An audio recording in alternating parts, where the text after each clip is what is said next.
Oke, teman-teman, tadi ditelepon Pak Ikin, kita disuruh lanjut. Jadi beliau ada gangguan sedikit, jadi nggak bisa tampil, tapi beliau merekam. Jadi langsung lanjut aja. Iya, Pak. Oke, Pak.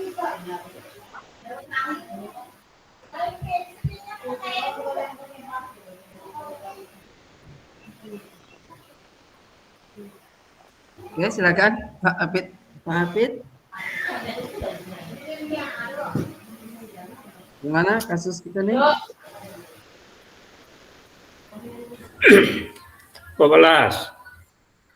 Ya, kita bahas apa, Pak? Kalau yang untuk kelompok kita itu bahas yang kasus 3, Pak. Cuman kan kita tetap bahas dari kasus 1 sampai 4 gitu. Berarti sekarang 1 sampai 4 kita bahas, Bu, ya? Karena waktunya panjang, Pak, 95 menit. Oke, berarti kita bahas semuanya.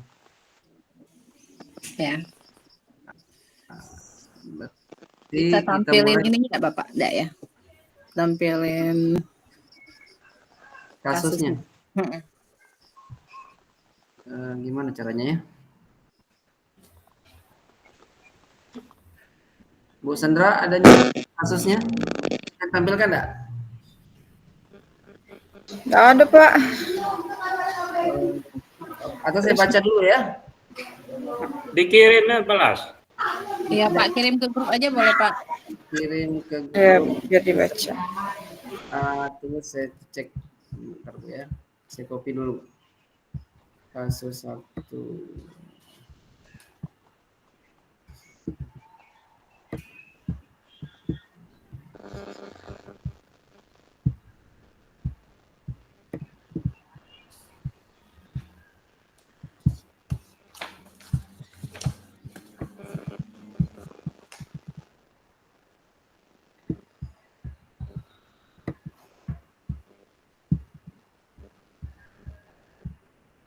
Oke.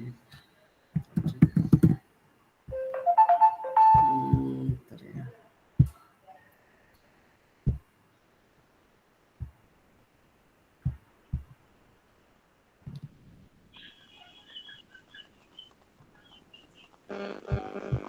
Bentar, Bu, ya.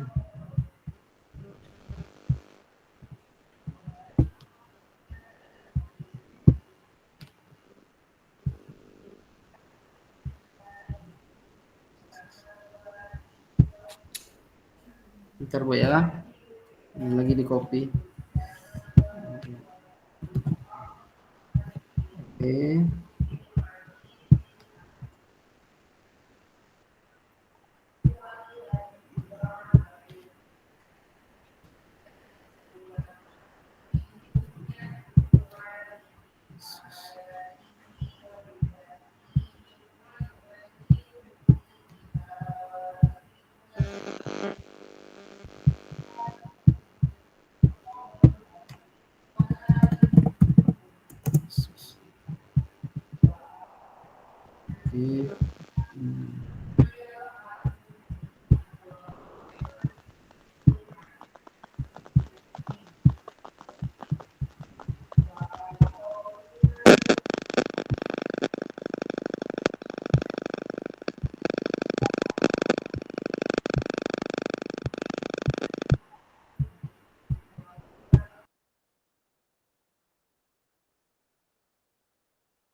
Itu sudah saya kirim kasus 1, Bu, ini di grup WA. Iya, Pak. Bisa minta dibacakan, Bu, ini.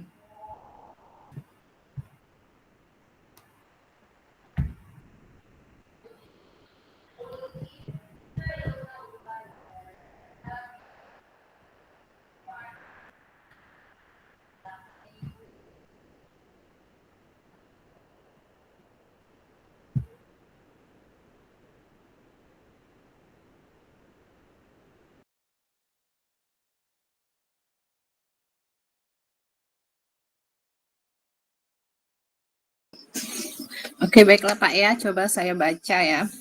Ini ada kasus 1, itu tentang guru matematika dan wali kelas 8.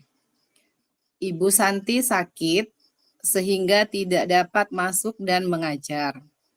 Akhirnya dicarikan guru pengganti.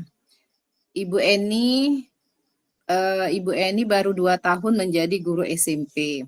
Beberapa murid perempuan, Vivi dan Natali, mengetahui hal ini dan mulai menggunakan kesempatan dan bersikap seenaknya. Tertawa dan tidak mengindahkan kehadiran Ibu Eni. Ibu Eni mencoba menyapa Vivi dan Natali dengan ramah, sambil mengingatkan mereka untuk tetap fokus pada pengerjaan tugas. Ayolah, tugasnya dikerjakan. Nanti ibu ditegur Bapak Kepala Sekolah kalau kalian tidak kerjakan tugas. Tolong bantu ibu ya. Namun Vivi dan Natali malah jadi tertawa. Ibu santai saja Bu. Mereka tetap tidak mengerjakan tugas dan malah mengobrol. Keesokan harinya, Ibu Santi memanggil Vivi dan Natali serta menanyakan tentang laporan Ibu Eni. Ibu Santi menanyakan apakah mereka bersedia melakukan memperbaiki permasalahan yang ada. Vivi dan Natali sempat ragu-ragu dan membela diri, namun pada akhirnya mengatakan akan meminta maaf. Ibu Santi menanggapi bahwa tindakan itu boleh saja dilakukan bila mereka sungguh-sungguh ingin meminta maaf. Namun Ibu Santi menanyakan kembali apa yang mereka bisa lakukan untuk menggantikan rasa tidak dihormati Ibu Santi. Baik Vivi maupun Natali mengakui bahwa perilaku mereka tidak sesuai dengan keyakinan kelas. Ibu Santi melanjutkan kembali apa yang akan mereka lakukan untuk memperbaiki masalah. Apa ada gagasan? Setelah berpikir sejenak, Natali dan Vivi mengusulkan bagaimana kalau mereka mengadakan sebuah diskusi kelompok dengan teman-teman sekelasnya. Tema yang mereka pilih adalah penerapan keyakinan kelas, terutama tentang sikap saling menghormati dan bagaimana penerapannya di kehidupan sehari-hari di sekolah. Usulan kedua adalah mengirim email kepada Ibu Eni tentang gagasan mereka tersebut. Mereka pun memberitahu Ibu Eni bahwa mereka telah memberitahu kepala sekolah. Pak Hasan, bila lain waktu ada ketiadaan guru, maka mereka akan mengusulkan Ibu Eni sebagai guru pengganti. Gitu Bapak Ibu, kasus yang pertama. Jadi pertanyaannya, dalam kasus yang sudah dibacakan tadi, langkah-langkah restitusi apa saja yang sudah dijalankan oleh Ibu Santi?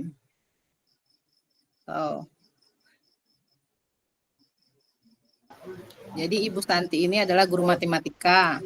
Setelah itu dia tadi minta dicarikan ganti Ibu Eni.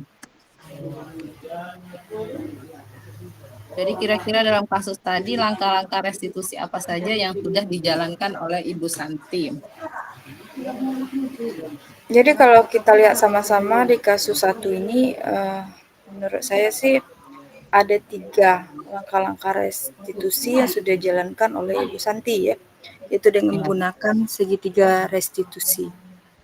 Yang pertama, menstabilkan identitas. Yang kedua, memvalidasi tindakan.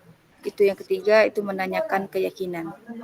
Kalau yang menstabilkan identitas itu Ibu Santi menanyakan apakah mereka bersedia melakukan memperbaiki permasalahan yang ada. Vivi dan Natali sempat ragu-ragu dan membela diri, namun pada akhirnya mengatakan akan meminta maaf. Kemudian memvalidasi tindakan. Ibu Santi menanggapi bahwa tindakan itu boleh saja dilakukan bila mereka sungguh-sungguh ingin meminta maaf. Namun Ibu Santi menanyakan kembali apa yang mereka bisa lakukan untuk menggantikan rasa tidak dihormati Ibu Santi. Baik Vivi maupun Natali mengakui bahwa perilaku mereka tidak sesuai dengan keyakinan kelas. Kemudian terakhir, mengenai menanyakan keyakinan, Ibu Santi melanjutkan kembali apa yang akan mereka lakukan untuk memperbaiki masalah. Apakah ada gagasan yang lain? Saya kira begitu ya.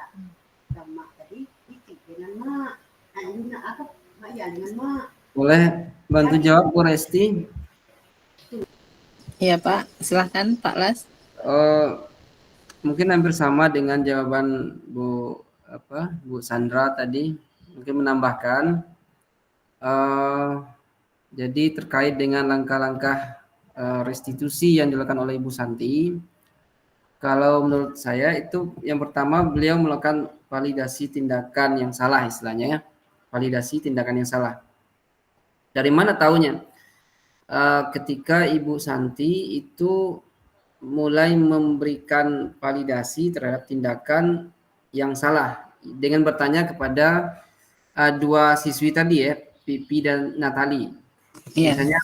Misalnya Bu Santi menyatakan seperti ini, tindakan itu boleh saja dilakukan bila kalian sungguh-sungguh ingin meminta maaf. Jadi Ibu Santi di sini menunjukkan pemahaman terhadap perasaan mereka. Itu salah satu langkah dari restitusi. Yang kedua juga tadi menambahkan terkait dengan keyakinan kelas ya. Jadi Ibu Santi juga menanyakan tentang keyakinan kelas dan mengajukan pertanyaan mereka. Misalnya, apa yang akan kalian lakukan untuk memperbaiki masalah?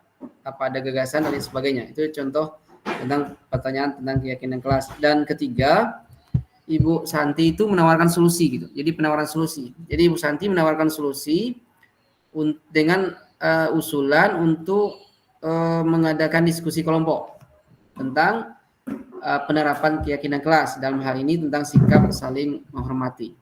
Itu pendapat saya Bu Risti. Terima kasih. Iya Pak Las, terima kasih juga. Mungkin Pak Hafid ada yang mau ditambahkan?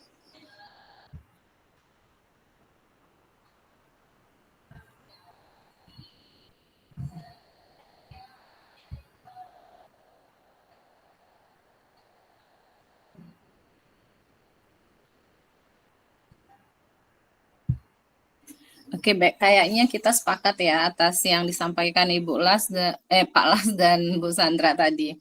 Maklum Pak masih oleng Pak dari pagi. Ya agak-agak demam nih, kayaknya rasanya mau demam. Ya selanjutnya ini ada pertanyaan lagi. Membaca sikap Fajar, kira-kira kebutuhan apa yang diperlukan oleh bukan, maaf, ini tadi kelompok 3 mana ya? Yang kasus kelompok 3 tuh tadi Fajar tuh.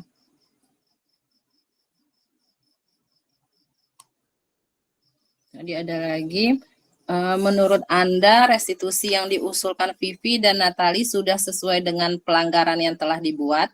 Apakah langkah-langkah restitusi yang telah diusulkan mereka? Jadi kira-kira sudah tepat tidak ini langkah-langkah yang restitusi yang diusulkan Vivi dan Natali tentang pelanggaran yang telah dia buat tadi? Tadi kan yang dia usulkan tadi kalau mereka mengadakan sebuah diskusi kelompok dengan teman sekelasnya katanya. Dan mereka minta tema yang mereka pilih adalah penerapan keyakinan kelas, terutama tentang sikap, saling menghormati, dan bagaimana penerapan di kehidupan sehari-hari sekolah. Terus ada usulan kedua juga dari Vivi dan Natali ini, mengirim email kepada Ibu Eni tentang gagasan mereka tersebut. Kira-kira sudah tepat belum ini Bapak Ibu? Izin Bu Resti. Ya. Kalau menurut saya restitusi yang diusulkan Vivi dan Natali itu sudah sesuai ya. Ya.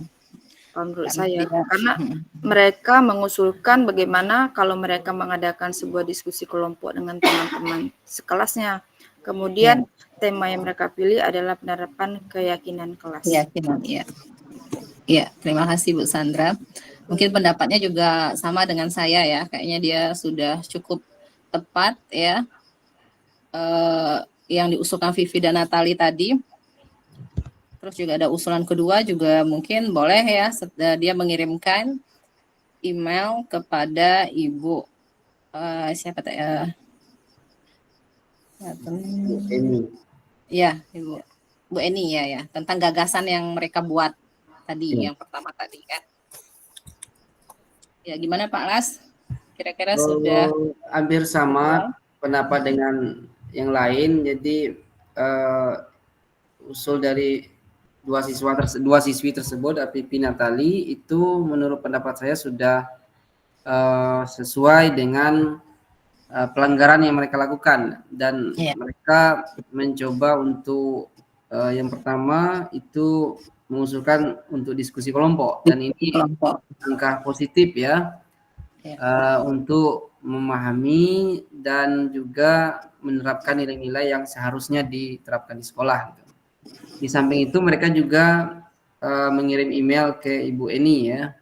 Jadi mereka memperbaiki komunikasi dengan Ibu Eni, memperbaiki hubungannya. Oke, saya pikir demikian. Iya, terima kasih Pak Las. Gimana Pak Sam atau Pak Hafid, ada yang mau ditambahkan? Oke, kalau tidak mungkin setuju juga ya dengan apa yang kita sampaikan tadi. Terus nih ada lagi pertanyaan dari masih kasus 1 tadi. Dalam kasus di atas, posisi apakah yang telah diambil oleh Ibu Eni dalam menangani Vivi dan Natali? Jelaskan jawaban Anda. Jadi Ibu Eni tadi yang menggantikan ini ya posisi Ibu Santi. Kalau menurut saya, izin dulu ya Bu Resti. Ini ada apa-apa Bu, santai aja. Aduh. Jadi kalau menurut saya posisinya mungkin itu sebagai teman ya. Karena dia menanggapi Vivi dan Natali tadi ya. Ya, tercermin dalam kalimat Bu Eni mencoba menyapa Pipi dan Natali dengan ramah sambil mengingatkan mereka untuk tetap fokus pada pengerjaan tugas. Ayolah tugasnya dikerjakan. Ibu ditegur Bapak Kepala Sekolah kalau kalian tidak kerjakan tugas. Tolong dibantu ya. Iya. Dia sampai gitu ya, jadi hampir memposisikan sebagai teman gitu, malah minta membantu gitu. Sebenarnya. Ada tambahan Pak Las? Kira-kira posisi Iya, izin bicara Bu ya. Kalau bagaimana posisi Ibu Eni, sebenarnya Ibu Eni mengambil posisi ya sebagai guru yang sabar ya, dan berjiwa kepemimpinan gitu. Jadi artinya dia meskipun beliau guru baru di situ, tapi dia mencoba untuk tetap tenang dan melakukan komunikasi dengan Pipi dan Natali itu dengan ramah gitu. Jadi dia sabar juga, dia tetap tenang gitu. Itu posisinya seperti itu. Walaupun dia guru baru gitu. Mungkin itu Bu. Iya. Oke Pak, tadi kalau 5 posisi kontrol itu kan tadi sebagai penghukum gitu ya. Yang kedua sebagai pembuat rasa bersalah. Yang ketiga teman. Yang keempat pemantau dan kelima manajer. Jadi mungkin lebih tepatnya dia memposisikan sebagai teman kali ya Pak. Iya, iya betul Bu. Atau bisa jadi Ibu Eni sebagai pembuat apa istilah bersalah ya, pembuat rasa, karena ya mungkin di akhir ya Pak ya, di akhir-akhir kita. Iya, di akhir-akhir dengan kalimat ayolah tugasnya dikerjakan, nanti Ibu ditegur Bapak Kepala Sekolah. Jadi seolah-olah Pipi dan Nati ini merasa bersalah gitu. Iya, iya. Bisa juga Pak. Iya. Oke, selanjutnya itu masih ada pertanyaan tadi.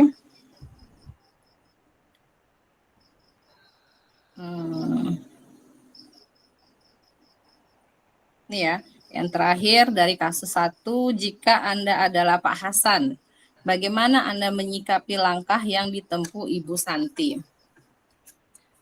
Jadi tadi ada nih Pak Hasan. Pak Hasan kepala sekolah, Bu ya? Iya ada Pak. Di akhir-akhir nih ada nih nama Pak Hasan, cuman kayaknya Iya, awal iya, tadi kepala, kepala kepala sekolah, sekolahnya, kepala sekolahnya. kepala sekolah.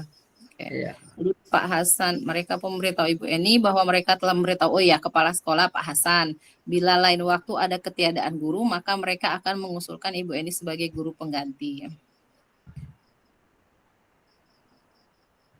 Jadi ya, kalau kita sebagai Pak Hasan, bagaimana kita menyikapi langkah Ibu Santi nih, minta tolong lagi nih sama Ibu Eni sebagai guru pengganti. Pak Hafid. Pak Apit, Pak Sam. Ya Bu, Febian. Pak Apit gimana nih Pak Apit kalau Pak Apit jadi kepala sekolah? Ya, saya coba untuk itu jawab. Jadi kalau sebagai kepala sekolah itu mungkin tindakan yang dilakukan kepala sekolah pertama memanggil ibu siapa tadi? Ibu Deni. Bu Memanggil Santi atau Bu Eni Pak? Bu Eni. Ibu Eni dan Fajar dengan waktu yang tidak bersamaan. Nah, di sini tentunya kepala sekolah menanyakan dengan Bu Eni apa permasalahannya, juga dengan Fajar tadi. Sehingga setelah datanya sudah dapat, keduanya sudah dapat, maka kepala sekolah mungkin mengambil suatu keputusan yang tepat. Nah, itu untuk sementara. Oh, maksud Bapak Fajar tadi itu Pak, ini murid ya Pak? Ya, Fajar kan murid tadi. Oh, bukan Pak, Vivi dan Natali. Oh, Pipi dengan Natali. Iya, iya, iya. Ya, itu. Ya, ya. Oke Pak, terima kasih Pak Hafid. Baik Bu Resti, izin menambahkan sedikit. Bu Sandra. Jika saya adalah Pak Hasan, bagaimana saya menyikapi langkah-langkah yang telah ditempuh oleh Bu Santi? Saya rasa sudah sangat tepat ya, sudah sesuai dengan langkah-langkah restitusi yang benar dan mau berbagi praktik baik dengan rekan sejawat. Mungkin itu saja Bu Resti. Ya, terima kasih Bu Sandra. Berarti sudah cukup baik ya menurut Ibu Sandra sikap kita sebagai Pak Hasan gitu ya, sebagai kepala sekolah atas sikap Ibu siapa tadi Ibu Santi ya. Terima kasih Bu Sandra. Pak Las, ada yang mau ditambahkan?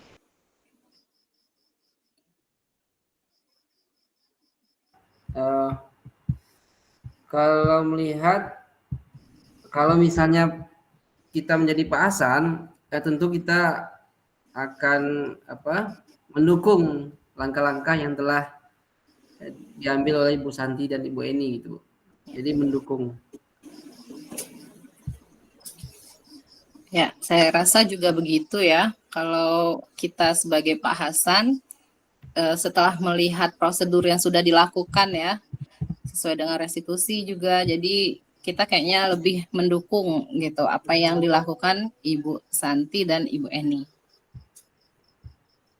Oke, itu sudah selesai ya Bapak Ibu, kita bahas yang kasus 1.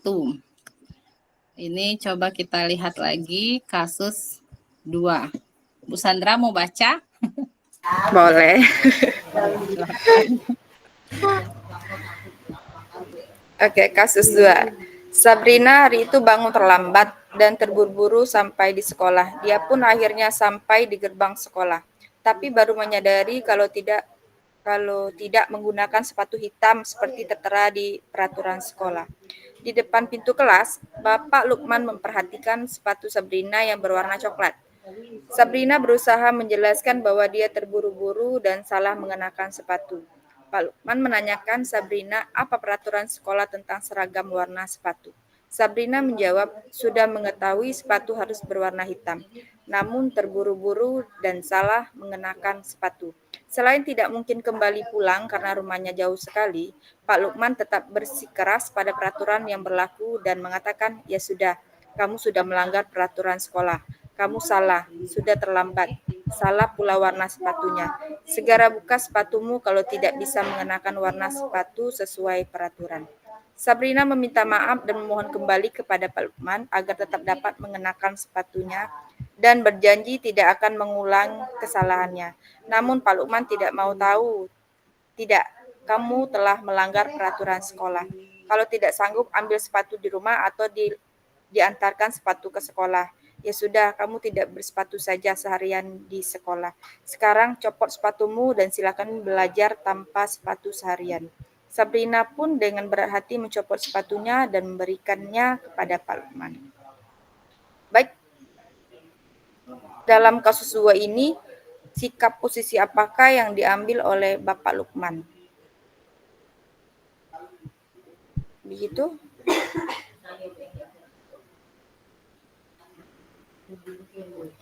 Ada yang mau jawab? Pak Samkah atau Pak Las? Pak Sam, gimana? Sikap posisi apakah yang diambil oleh Bapak Lukman? Atau Jelaskan apakah indikatornya. atau saya mencoba menjawab, Bu Sandra. Boleh, silakan Pak Las. Jadi dalam hal ini Pak Lukman itu dia cukup mengambil posisi yang ketat ya dalam menegakkan peraturan sekolah ya.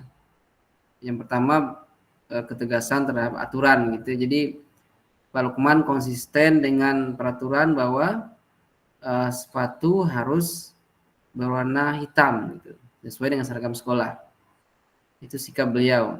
Yang kedua itu di sisi lain Pak Lukman itu tidak memahami situasi Sabrina gitu. Jadi meskipun Sabrina menjelaskan situasinya, tapi Pak Lukman tetap ketat menegakkan aturan gitu. Jadi ada dua hal di situ. Dia di sisi lain Pak Lukman tegas, di sisi lain juga Pak Lukman tidak memahami situasi Sabrina. Mungkin itu Bu Sandra. Oke, sedikit menambahkan ya. Mungkin di sini Pak Lukman di posisi Pak Lukman itu sebagai penghukum kali Pak ya, karena terlihat tegas dalam kalimatnya. Kemudian Pak Lukman tetap bersikeras pada peraturan yang berlaku dan mengatakan, ya sudah, kamu sudah melanggar peraturan sekolah. Kamu salah, sudah terlambat, salah pula warna sepatunya. Jadi di sini sikap posisi Pak Lukman itu terlihat tegas. Silakan kalau ada yang lain mau menambahkan, Pak Sam, Pak Hafid. Baiklah Bu Sandra, mungkin saya juga berpendapat ya. Bapak Lukman ini dia mengambil posisi sebagai penghukum sepertinya. Karena dia tadi benar yang dikatakan Pak Las, dia tidak melihat gitu ya latar belakang dari Sabrina ini apa, kenapa dia bisa melakukan kesalahan gitu. Dia langsung dengan tegas menghukum Sabrina ini supaya melepaskan sepatu, supaya dianya tidak menggunakan sepatu seharian penuh. Dan kasihan lagi ini seharian dia tidak berani berkeliling sekolah karena malu gitu kan. Jadi ada dampaknya. Mungkin saya rasa Pak Lukman ini dia sebagai penghukum di sini.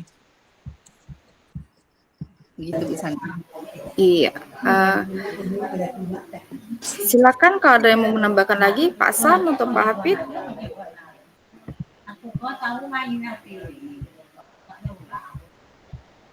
Atau Pak Las.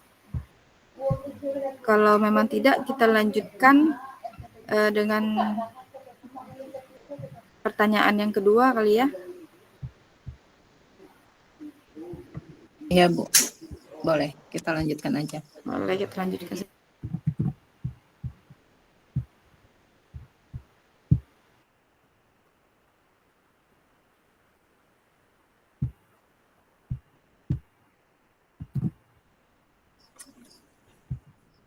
Jadi tadi pertanyaan kedua nih, bila Bapak Lukman mengambil posisi seorang manajer, apa yang akan dikatakannya?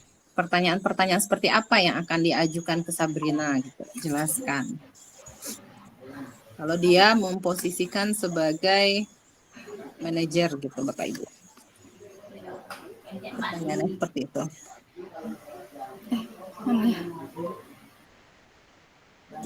Mungkin saya bisa analisa gitu ya, kalau seandainya Pak Lukman itu dia memposisikan sebagai manajer, mungkin dia waktu melihat Sabrina ini terburu-buru sampai di sekolah, seharusnya mungkin apalagi dia lihat sepatunya salah gitu ya, bukan hitam, seharusnya Bapak ini menanyakan dulu gitu. Kenapa kamu menggunakan sepatu bukan atau tidak sesuai dengan peraturan yang ada gitu kan? Setelah itu mungkin bisa juga ditanyakan masalahnya apa gitu, apa yang sudah terjadi gitu, latar belakang dia melakukan kejadian itu gitu, atau latar belakang kenapa dia tidak menggunakan sepatu yang sesuai dengan peraturan sekolah gitu. Saya rasa begitu Bapak Ibu. Setelah itu nanti baru boleh kita melakukan hukuman, mungkin boleh sesuai dengan kesepakatan sekolah kali ya, atau sesuai dengan peraturan yang ada di sekolah. Tapi mungkin juga kalau bisa membuat hukuman itu jangan sampai membuat anak ini juga merasa malu gitu kan. Kalau di sini dia merasa malu untuk berkeliling sekolah gitu, sampai-sampai mungkin nanti terhambat dia dalam proses pembelajaran gitu Bapak Ibu. Boleh mungkin kalau ada yang mau ditambahkan. Oke, boleh saya menambahkan Bu Resti? Iya Pak, silakan. Kalau seandainya misalnya Pak Lukman itu mengambil posisi sebagai manajer ya, mungkin pertanyaan yang muncul di Pak Lukman mungkin seperti ini. Sabrina, apa yang membuatmu terburu-buru dan membuatmu salah memilih sepatu hari ini? Nah, mungkin pertanyaan seperti itu ya. Jadi ya Mas Ibu dibilang, jadi harus beliau menanyakan alasannya. Jadi jangan, ini pengalaman juga buat kita guru. Iya. Memang harus paling tidak kita tahu latar belakang mengapa anak tersebut melakukan hal itu. Iya. Latar belakang. Betul sekali, Pak. Mungkin itu, Pak. Ya kadang kan kita tidak tahu ya Bapak Ibu ya latar belakang anak itu kenapa. Ya. Gitu. Mungkin sepatunya malah robek yang warnanya sesuai gitu kan. Betul. Kita tidak boleh langsung kalau kayak Bapak siapa nih Pak Lukman ini punya seolah langsung gitu kan tanpa mempertimbangkan masalah apa yang terjadi pada siswa kita gitu. Ya, Pak Sam, dengar Pak Sam. Aman. Pak Sam, Pak Apit. Ya. Aman. Jadi kalau kita yang dikata Pak Las tadi, kalau sebagai manajer, dia menggunakan bahasa-bahasa yang tidak menyinggung perasaan dari Sabrina tadi. Misalkan, Sabrina, kenapa hari ini kamu tidak pakai sepatu sesuai dengan aturan yang ada, misal kalau di posisi manajer. Atau mungkin kenapa sepatu kamu mungkin rusak apa-apa gitu. Jadi pertanyaan-pertanyaan itu tidak menyinggung perasaan dari pajak tersebut kalau memposisikan dia sebagai manajer tadi. Itu saja teman. Ya, terima kasih. Mohon maaf, rupanya saya salah baca mungkin tadi ya, itu untuk pertanyaannya ketiga. Oh iya. Gagal fokus ya. Kalau yang kedua itu kasus Sabrina yang salah ini warna sepatu Bu. Iya. Oke, kita lanjutkan aja ya untuk pertanyaan selanjutnya. Kira-kira bila Anda adalah kepala sekolah di sekolah tersebut, nilai kebajikan apa yang ingin dituju oleh peraturan harus berwarna hitam gitu. Jadi kira-kira kebajikan apa yang ingin dituju oleh peraturan harus berwarna hitam. Izin Bu Resti. Ya, silakan Bu. Menurut saya, kalau kira-kira bila saya adalah kepala sekolah tersebut, nilai kebajikan apa yang ingin dituju oleh peraturan harus berwarna hitam. Mungkin yang pertama itu adalah disiplin, ya, mandiri dan tanggung jawab. Kemudian bagaimana Anda menyikapi langkah yang diambil Pak Lukman mengenai kasus tersebut? Menurut saya sih itu tidak dibenarkan karena akan berakibat murid tersebut dendam, ya, dan tidak suka dengan guru tersebut. Ya, terima kasih Bu Sandra. Saya juga ingin menambahkan ya, mungkin nilai kebajikan tadi selain tadi disiplin gitu ya, terus juga mungkin membuat agar tidak ada kesenjangan sosial gitu. Jadi agar tidak ada nih sepatu warnanya yang ngejreng atau sepatu yang mana, jadi sama rata semuanya gitu. Jadi saya rasa begitu.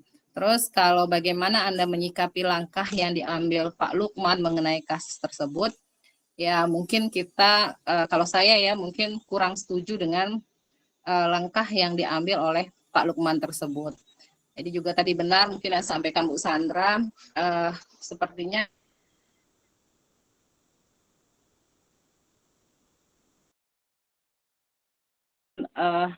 akan dibully oleh temannya gitu ya. Nanti akan berdampak panjang sepertinya untuk siswa ini gitu, untuk Sabrina ini. Lebih baik mungkin kita memberi konsekuensi mungkin ya, karena dia melakukan hal itu, kita memberikan konsekuensi yang sesuai dengan inilah restitusi atau sesuai dengan kesepakatan kelas atau kesepakatan sekolah gitu. Saya rasa begitu Bapak Ibu. Ada yang mau menambahkan?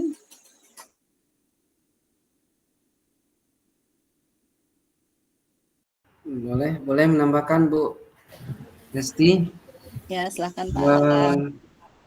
Mungkin kalau kita menyalahkan Pak Lukman mungkin agak susah juga ya. Di satu sisi di sekolah kita harus menegakkan peraturan yang ketat, perlu, itu penting gitu ya. Menegakkan peraturan itu penting. Tapi mungkin bagaimana kita harus memahami juga, di sisi lain kita juga harus memahami kondisi latar belakang siswa gitu. Mungkin Pak Sam mungkin pernah jadi wakakisiswaan, jadi mungkin lebih paham pengalamannya menangani siswa gimana. Silakan Pak Sam.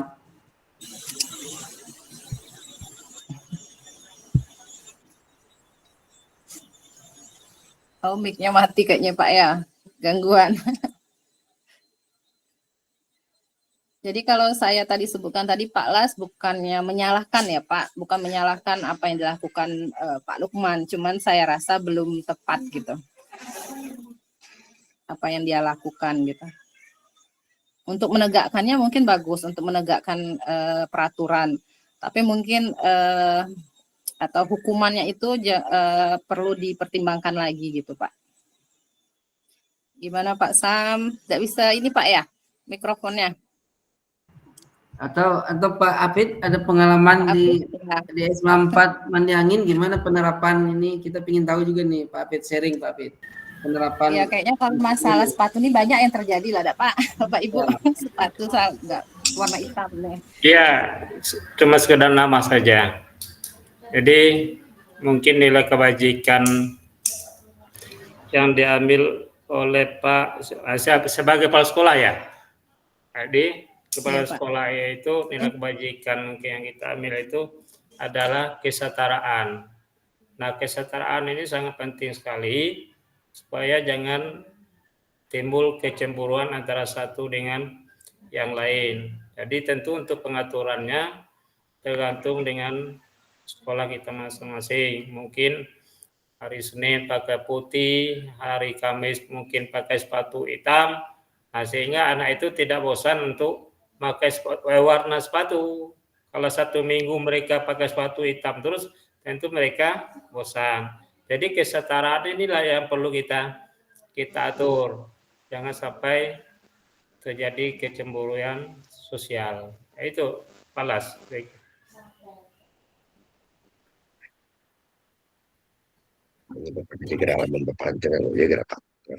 Ya, terima kasih Pak Hafid. Ya. Ya, mungkin kita bahas lagi kasus selanjutnya, kasus 3. Ini kasus yang harus kita bahas nih untuk kelompok kita gitu. Nanti ini untuk presentasi selanjutnya. Pak Las mau baca, Pak?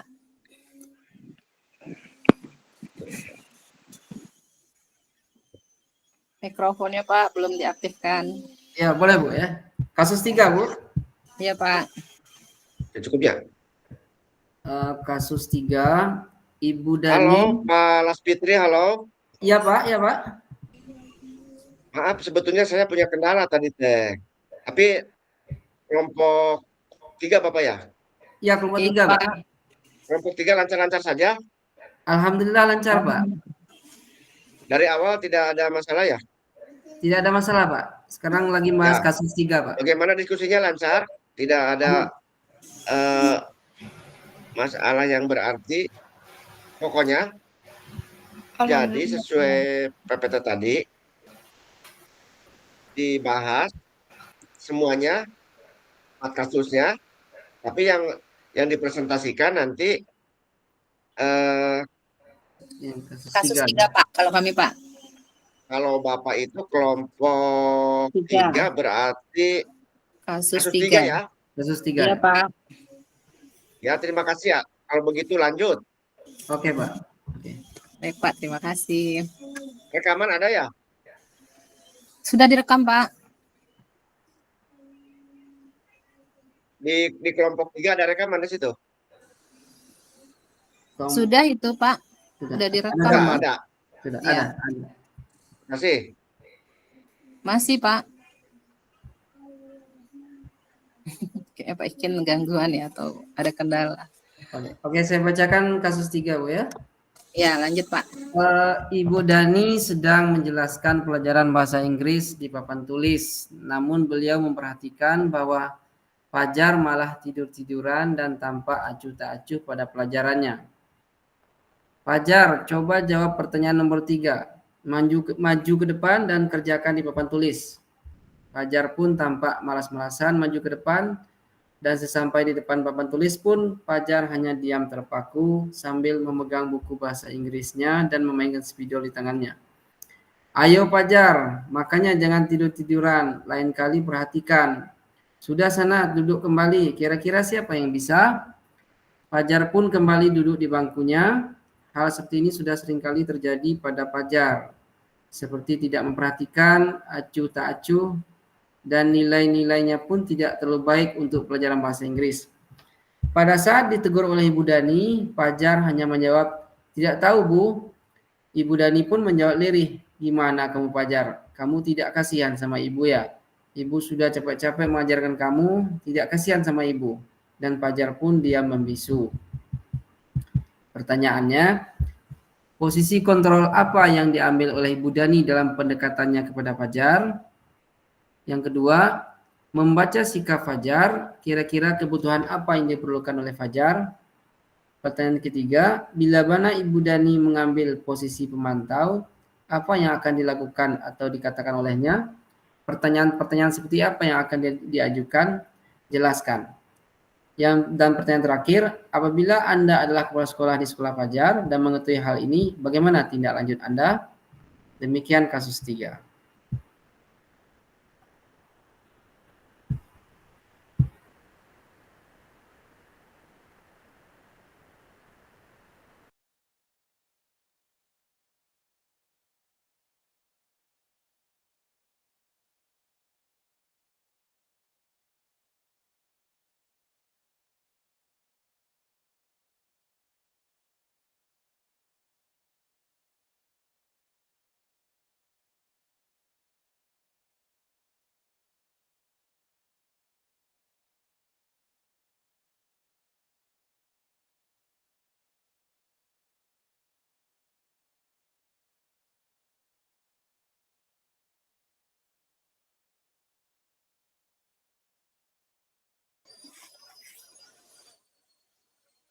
Oke, Bapak Ibu, mungkin saya mencoba menjawab ini ya pertanyaan posisi kontrol apa yang diambil oleh Ibu Dani dalam pendekatan kepada Fajar gitu ya. Jadi yang Fajar tadi ini dianya hobinya tidur di kelas gitu ya. Jadi acuh tak acuh pada pelajaran. Terus juga nilainya juga kebetulan ini sama Ibu Dani ini belajar mapel bahasa Inggris ya. Jadi kebetulan pada mapel ini Fajar ini nilainya tidak terlalu baik gitu ya. Jadi sampai-sampai Ibu Dani ini pun dianya menegur Fajar itu dengan kalimat yang lirih gitu ya. Gimana kamu Fajar sampai gitu, kamu tidak kasihan sama ibu ya, sudah sampai ngomong kamu tidak kasihan sama ibu ya, ibu sudah capek-capek mengajarkan kamu, katanya tidak kasihan sama ibu dan Fajar pun dia membisu, dia hanya diam. Jadi mungkin posisi kontrol yang dilakukan Ibu Dani, dia mungkin sebagai pemantau juga gitu ya. Jadi dia melihat anak ini selama pembelajaran dia hanya tidur, terus juga acuh tak acuh gitu, tidak mengikuti pelajaran dengan baik, terus juga dia melihat hasil-hasil nilainya juga tidak baik gitu ya. Terus juga mungkin ibu ini juga, Bu Dani ini juga menempatkan selain sebagai pemantau juga sebagai teman gitu. Dia berbicara dari hati ke hati, gitu ya, mencoba untuk mungkin mencari tahu kenapa Fajar itu seperti itu gitu. Saya rasa begitu Bapak Ibu untuk pertanyaan posisi kontrol apa yang diambil oleh Ibu Dani. Yang lain boleh berpendapat, Bapak Ibu, silahkan. Izin bicara, Bu. Ya, silahkan Pak. Oke, baik. Ya, saya intinya sepakat dengan Bu Resti bahwa Ibu Dani itu mengambil posisi sebagai pemantau ya dalam menghadapi kondisi Fajar tersebut gitu. Jadi Ibu Dani memang berperan sebagai guru yang berusaha menghadapi perilaku Fajar tersebut ya, yang dimana dia itu tidak fokus dan tidak responsif di kelas gitu. Jadi posisi Ibu Dani berperan sebagai pemantau dan Ibu Dani juga dalam tindakannya beliau mencoba katakanlah mengajak Fajar berpartisipasi aktif ya dengan memberinya tugas untuk menjawab pertanyaan di papan tulis. Mungkin itu Bu Resti. Iya Pak Las, terima kasih. Silahkan Ya, Bapak izin Ibu ya, Bu. yang mau menambahkan. Ya, Pak Sam silahkan.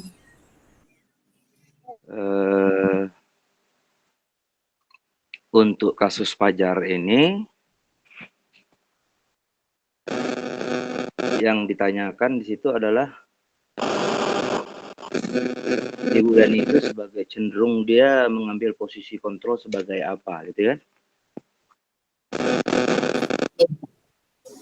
Mungkin Dalam itu yang bisa saya pendekatan pahami. kepada Fajar. Iya. Iya, pendekatan dalam Fajar karena dia sudah menegur atau apapun. Kalau saya begini, Bu, posisi Ibu Dani itu cenderung mengambil posisi kontrol sebagai pembuat rasa bersalah pada siswa. Kenapa demikian? Karena satu, yang pertama adalah fokusnya pada kesalahan. Dia yang dilakukan Fajar daripada dia lebih menitik beratkan kesalahan kepada Fajar tapi tidak mencari solusi. Yang pertama. Yang kedua, ya istilahnya kita sebut dengan manipulasi emosi gitu. Kenapa? Kalimat yang digunakan oleh Ibu Dani itu cenderung membuat Fajar merasa bersalah dan tidak nyaman. Dan yang ketiga yaitu kurang empatinya Ibu Dani jadi. Bukan Ibu Sandra Deni ya, Ibu Dani. Karena kurang memperhatikan perasaan Fajar yang lebih fokus pada perasaan dirinya sendiri. Nah, dari kontrol yang saya nilai itu maka ini adalah efektif. Karena apa? Karena tidak ada terbentuk motivasi. Terus Ibu Dani menghindar dari akar masalah. Kenapa? menghindar dari akar masalah karena ya harus dicari tahu dulu kenapa sih Fajar. Bahkan dia sudah lama mengajar, tahu kalau nilai Fajar itu buruk bahasa Inggris. Nah, sementara permasalahan itu mungkin dia tidak dilihat karena kita larinya kepada nanti bukan hanya karena kita berfokus kepada seluruh siswa, hanya satu siswa lalu satu siswa ini kita biarkan. Mungkin itu bagi saya kurang efektif. Dan yang ketiga, kurang efektifnya itu yang memperburuk hubungan, menciptakan jarak antara guru dan siswa. Nah, untuk posisi kontrol yang lebih efektif, mungkin menurut saya, yang pertama adalah Ibu Dani berposisi sebagai manajer gitu ya. Manajer, apa tujuannya? Yaitu membantu siswa menetapkan tujuan dan merencanakan langkah-langkah untuk mencapainya. Bukan hanya sekedar untuk menyalahkan. Apalagi yang saya sebut rasa bersalahnya itu, dia cenderung mengambil posisi pembuat rasa bersalah. Ya gimana kamu Fajar? Kamu tidak kasihan ya sama ibu? Capek-capek ibu mengajarkan kamu. Nah, itu kata-kata yang itu mungkin yang saya ambil, Bu. Dan yang kedua mungkin sebagai pelatih, memberikan dukungan dan bimbingan kepada siswa dalam mengatasi kesulitan. Dan yang ketiga, posisi kontrol yang lebih efektif mungkin akan berbentuk konsultan, membantu siswa menemukan solusi atas masalah yang dihadapi. Mungkin kira-kira contoh penerapan kontrol yang lebih efektif. Fajar, itu kira-kira ya. Aku melihat kamu kesulitan dengan materi ini. Apa yang membuatmu bingung, nak? Mungkin kita bisa coba cara yang berbeda untuk memahaminya. Dengan mengambil posisi yang mendukung lebih efektif, ibu ini dapat membantu Fajar merasa lebih termotivasi dan percaya diri dan belajar. Karena itu dalam cerita tadi, dia menyudutkan Fajar. Tidak ada solusi. Karena selama belajar, katanya Fajar tidak pantasan kamu nilai kamu buruk terus. Tapi menitik beratkan kesalahan kepada siswa, tapi tidak ada solusi yang diterangkan oleh Ibu Dani tadi. Mungkin itu Bu, saya cenderungnya ke sana Bu. Izin sedikit menambahkan, Bu Resti. Ya, silahkan Bu Sandra. Ya, menurut saya apa yang dikatakan oleh Pak Sam itu udah cukup ya. Karena di sini saya sependapat dengan Pak Sam ya. Posisi kontrol apa yang diambil oleh Ibu Dani dalam pendekatannya kepada Fajar. Di sini adalah membuat orang merasa bersalah. Itu sangat terlihat ya. Terlihat sekali dari kata-kata Ibu Dani tadi. Ayo Fajar, makanya jangan tidur-tiduran. Lain kali perhatikan. Gimana kamu Fajar? Kamu tidak kasihan sama ibu ya? Ibu sudah capek-capek mengajarkan kamu. Tidak kasihan sama ibu, katanya gitu kan. Kemudian di posisi ini mungkin seharusnya ibu gurunya bersuara lebih lembut mungkin ya. Gitu. Jadi pembuat rasa bersalah akan menggunakan keheningan yang membuat orang lain merasa tidak nyaman, bersalah atau merasa direndahkan dirinya. Itu. Kira-kira begitu. Kalau ada yang menambahkan, silakan Pak Apit atau Pak Las. Ya, saya tambah dikit Bu Dani. Nah di sini di saat Ibu Dani mengajar bahasa Inggris, Ibu Dani melihat Fajar tadi tidur-tiduran. Nah, karena Ibu Dani melihat Fajar tiduran tadi, maka Ibu Dani meminta Fajar untuk mengerjakan soal nomor 3 atau mencari jawaban nomor 3. Nah, karena Ibu Dani menyuruh Fajar menjawab soal nomor 3, nah itu mungkin bisa dikatakan bentuk dari hukuman Fajar tadi karena dia tidur. Maka di posisi di sini mungkin Ibu Dani mengambil posisi di sebagai penghukum tadi supaya Dani jangan tiduran lagi. Nah itu sebagai tambahannya Ibu sebenarnya.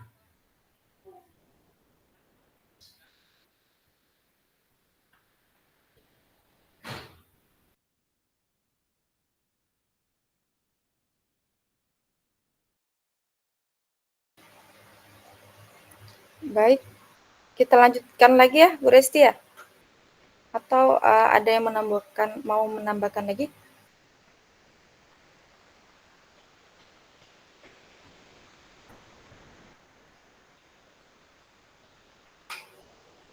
Baik, mungkin kita lanjutkan ke pertanyaan yang selanjutnya ya.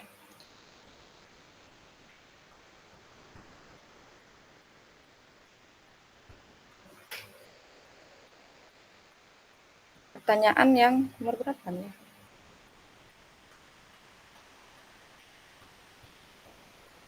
Nomor 2. Nomor 2 ya. Membaca sikap Fajar, kira-kira kebutuhan apa yang diperlukan oleh Fajar?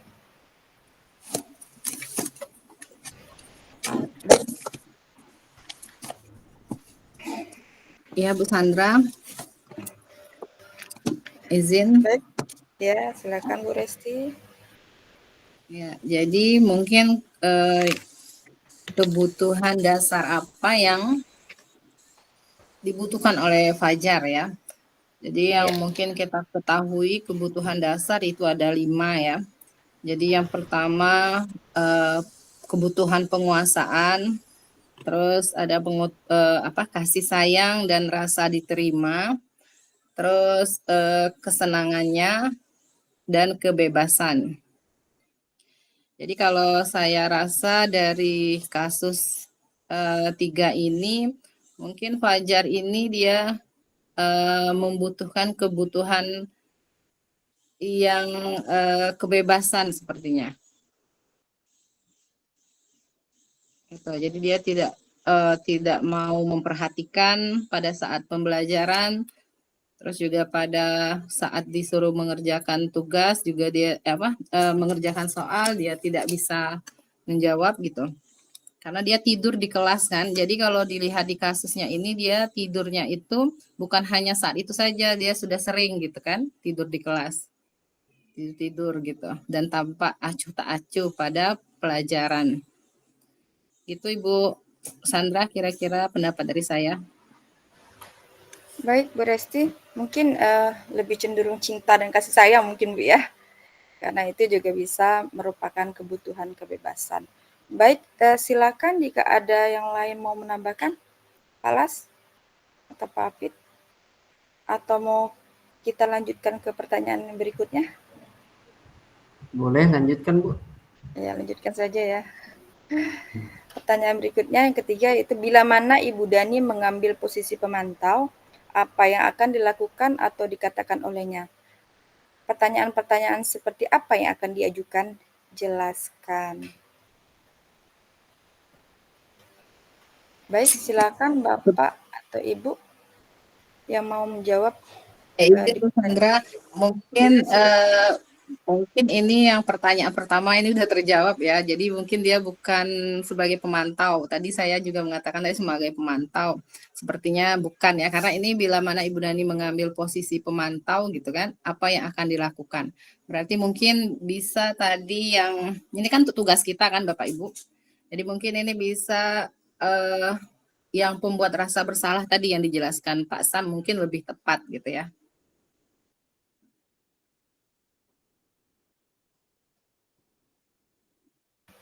Baik, silakan jika ada yang mau menambahkan atau kita lanjutkan kembali di pertanyaan berikutnya. Belum terjawab kayaknya Bu pertanyaan itu. Pertanyaan Tadi itu ya. Pertanyaan tersebut itu bila mana atau gimana tuh? Seandainya Bila mana Ibu Dani mengambil posisi pemantau, berarti pada kasus itu dia belum mengambil posisi sebagai pemantau gitu. Jadi kalau dia melakukan itu, apa yang akan dia lakukan gitu? Apa yang akan dikatakan olehnya? Pertanyaan-pertanyaan seperti apa yang akan Ibu itu sampaikan ke ini Fajar? Mungkin kalau awal-awal Bapak Ibu dia nanyakan ya, kenapa Fajar ini mungkin selalu tidur di kelas gitu ya? Karena kan bukan kalau menurut saya tidur. Ya, Halo, kalau menurut saya di sini Ibu Dani bertanya ya, tahukah kamu kewajiban siswa itu apa? Lalu benarkah tidur-tiduran dan acuh di kelas itu sesuai dengan kewajiban di kelas? Apa kamu tidak takut kalau nanti tidak paham akan pelajaran bahasa Inggris? Mungkin begitu ya pertanyaan yang akan dilontarkan oleh Ibu Dani. Silakan jika ada yang mau menambahkan. Ya, saya tambah dikit Bu Sandra Deni.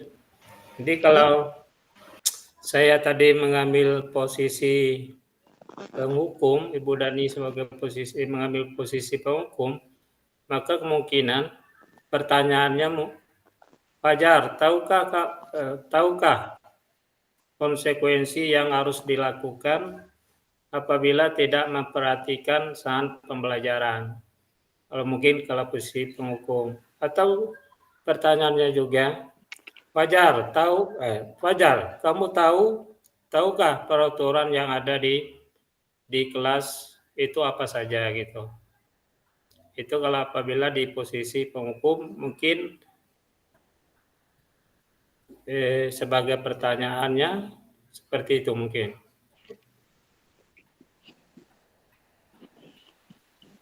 Nah.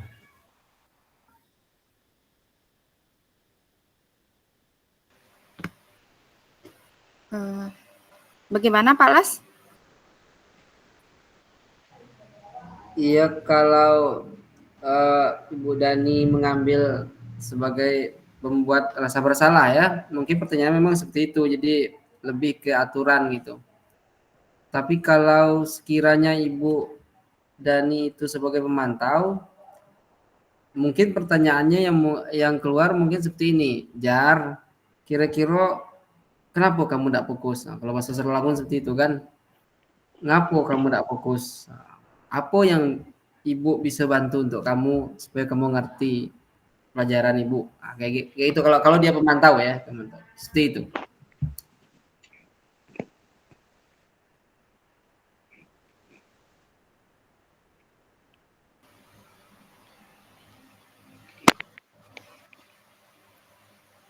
Ya kira-kira begitulah mungkin ya Pak Las.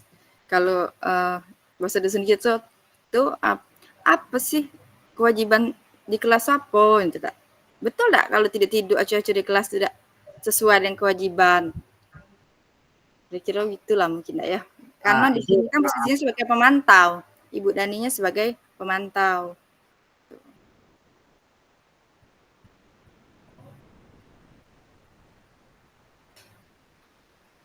Ada yang mau menambahkan? Pak Sam, atau kita lanjutkan dengan pertanyaan berikutnya? Karena masih ada satu kasus lagi yang belum kita bahas di sini, yaitu kasus 4 ya. Kasus 3-nya belum selesai, belum rampung. Ya, masih ada satu pertanyaan lagi itu Bu, yang kelompok 3, Ya. kasus 3. Ya, lanjut Kasus aja. 3, kita lanjut aja ya. Pertanyaan berikutnya, apabila Anda adalah kepala sekolah di sekolah Fajar dan mengetahui hal ini, bagaimana tindak lanjut Anda? Baik, silakan Pak Sam. Ya, Bu.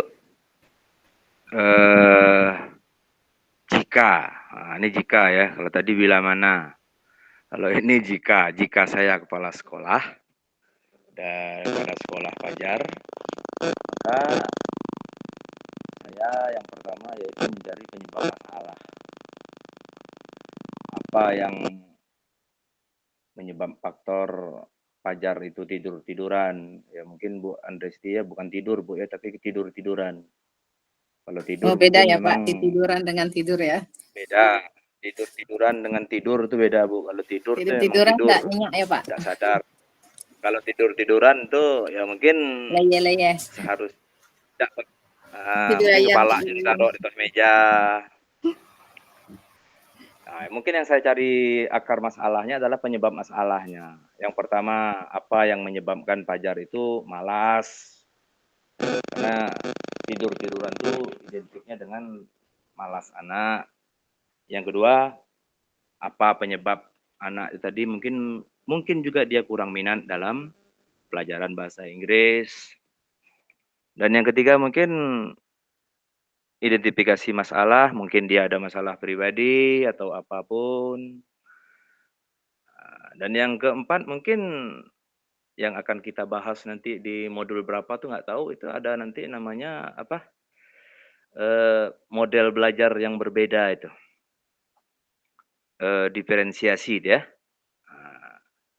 Dan juga mungkin yang solusi yang kelima mungkin kita melihat kurangnya mungkin dukungan dari rumah. Jadi solusi yang dapat dilakukan di antaranya identifikasi penyebab masalah dulu, terus sesuaikan metode pembelajaran. Mungkin Ibu Daninya mungkin belajarnya gayanya kayak gitu-gitu baik. Sementara ya karena itu kan kita kalau lari ke aturannya benar, tapi kan lari kepada berfokus kepada muridnya, mungkin Bu Daninya nggak ada ke situ. Karena mungkin dia metode-metode lama. Nah, terus mungkin kurang memberikan Ibu Dani, mungkin saya tegur untuk hanya banyak memberikan pujian dan dorongan kepada anak, bukan untuk mencela seperti itu. Terus yang terakhir mungkin ya buatlah tujuan pembelajaran yang realistis. Bahwasanya anak ini perlu dididik bukan untuk hal-hal yang lebih jauh gitu mungkin. Nah, mungkin itu Ibu.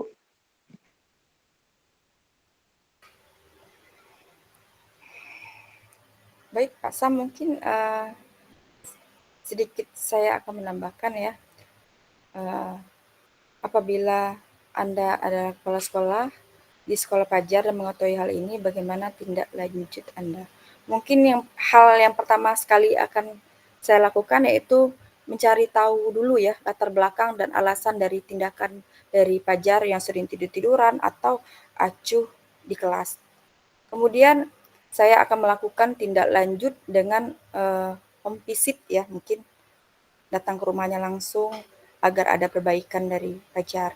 Kemudian saya akan memfasilitasi adanya bimbingan dan konseling di sekolah. Gitu. Kira-kira begitu.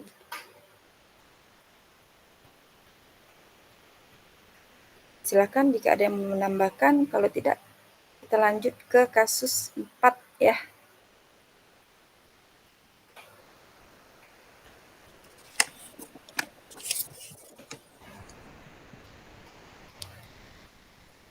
Ya boleh Bu, kayaknya kita sepakat akan hal itu ya. Tadi kayaknya perlu dilihat dulu latar belakang anak tersebut kenapa dia ini melakukan itu.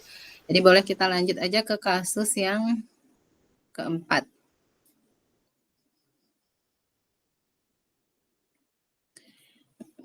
Ini boleh saya bacakan. Silakan Bu Resti. Anto dan Dino sedang bermain bersama di lapangan basket dan tiba-tiba terlibat dalam sebuah pertengkaran adu mulut. Dino pun menjadi emosi dan mengadakan kontak fisik. Menarik kemeja Anto dengan kasar, sampai 3 kancingnya terlepas. Pada saat itu guru piket langsung melerai mereka dan membawa mereka ke ruang kepala sekolah. Ibu Susi sebagai kepala sekolah berupaya menenangkan keduanya, terutama Dino. Dino, sepertinya kamu saat ini sedang marah sekali. Mendengar itu, Dino pun mengalir bercerita tentang kekesalan hatinya. Ibu Suti pun melanjutkan bahwa membuat kesalahan adalah hal yang manusiawi dan bahwa mempertahankan diri adalah hal yang penting. Namun meminta Dino memikirkan cara lain yang mungkin lebih efektif karena saat ini Dino berada di ruang kepala sekolah. Ibu Suti melanjutkan bertanya kepada keyakinan sekolah yang disepakati, serta apakah Dino bersedia memperbaiki kesalahan yang telah dilakukan terhadap Anto. Dino pun akhirnya perlahan mengangguk. Kemudian Ibu Santi balik bertanya kepada Anto, hal apa yang bisa dilakukan Dino untuk memperbaiki masalah. Anto menjawab, saya perlu kancing saya diperbaiki, Bu. Ibu, saya akan sangat marah kalau melihat kancing baju saya sampai copot 3 kancing begini. Ibu Susi pun kembali bertanya ke Dino, apakah yang akan dia lakukan untuk mengganti 3 kancing Anto yang terlepas. Dino berpikir sejenak, namun menjawab, wah tidak tahu Bu, saya lem kembali mungkin ya Bu. Ibu Suti berpikir berpikir sebentar dan menanggapi, kalau dilem akan mudah terlepas kembali Dino, bagaimana kalau kamu menjahit saja, bersediakah kamu? Dino tampak ragu-ragu dan menanggapi, menjahit, mana saya tahu bagaimana menjahit Bu? Ibu Suti meneruskan, apakah kamu bersedia belajar menjahit? Dino berpikir sejenak, memandang ke meja Anto dan menanggapi, yang mengajari saya siapa Bu? Dengan cepat Ibu Susi menjawab, Pak Irfan, guru tata busana. Dino kembali diam sejenak, memandang ke meja Anto yang tanpa kancing. Akhirnya Dino mengangguk tanpa menyetujui dan tanda menyetujui, dan sepanjang siang itu Dino belajar menjahit dan memperbaiki kemeja Anto. Terakhir kali terlihat kedua anak laki-laki tersebut, Dino dan Anto, pada jam pulang sekolah mereka sudah bercengkramah dan bersenda gurau kembali. Jadi pertanyaannya, posisi kontrol apa yang telah dipraktikkan oleh Kepala Sekolah Ibu Susi? Hal-hal apa saja yang dilakukannya sehingga Anda berkesimpulan demikian? Pertanyaan kedua, dalam kasus tersebut, bagaimana Dino dikuatkan, bagaimana Anto dikuatkan oleh Ibu Susi? Yang ketiga, pertanyaannya, kira-kira nilai-nilai kebajikan atau keyakinan sekolah apa yang dituju dalam kasus tersebut? Jelaskan. Baiklah Bapak, Ibu, silakan yang mau menjawab pertanyaan kasus 4 tentang posisi kontrol apa yang telah dipraktikkan oleh Ibu Suti sebagai kepala sekolah ya.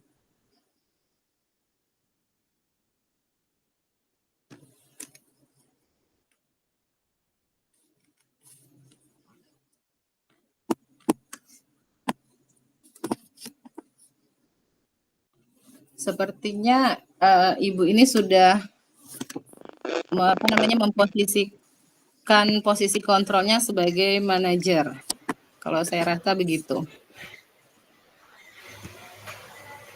Karena dia berusaha ini kan menenangkan tadi si Dino ya, dengan menyebutkan tidak apa katanya kan, apa tadi itu? Sepertinya kamu saat ini sedang marah sekali, dia gitu kan bertanya, terus sampai dia berceritalah apa yang membuat dia kesal gitu ya.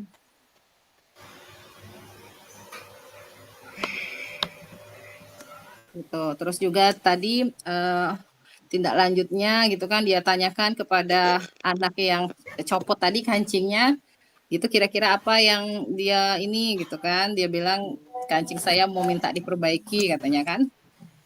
Jadi selanjutnya ya jadi sebagai manajer lah, karena dia bertanya ke dua belah pihak gitu kan, apa yang baik yang akan dilakukan, terus juga gimana sampai akhirnya dia memperbaiki kancingnya tadi dengan cara ini ya belajar gitu ya, belajar menjahit dengan Pak Irfan gitu.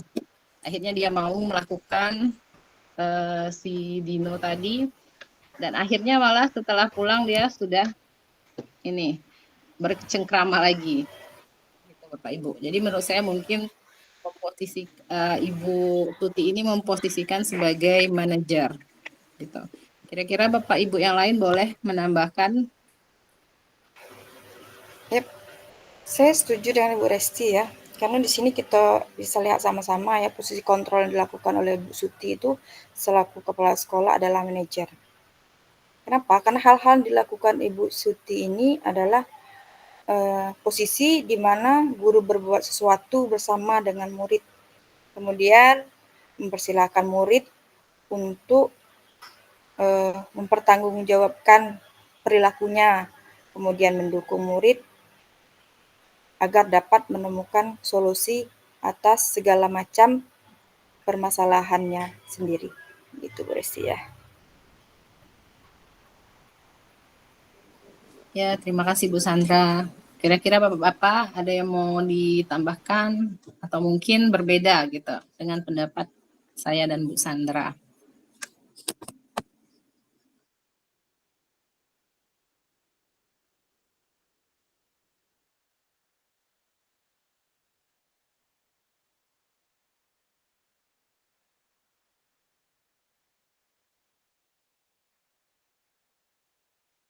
Atau boleh kita lanjutkan ke pertanyaan selanjutnya karena waktunya kayaknya udah 21.47 ya, Pak.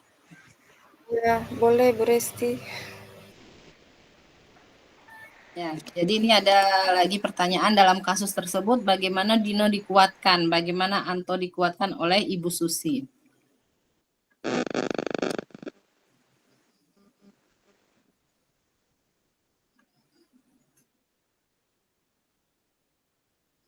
Baiklah Bapak dan Ibu, mohon maaf karena kita atas ruang dan waktu ya. Kelompok ya ini ya. Nanti Iya, diskusinya Pak. bisa dilanjutkan di lain waktu besok. Kemudian kembali ke main room ya. Kembali ke main room. Baik, Pak. Terima kasih. Sama-sama, Pak. Terima kasih kembali. Iya, terima kasih. Keluar, Pak. Ya. Oh, ya, ya, ya, ya. Ya, ya. Ini saya di kelompok 3. Masih di kelompok 3.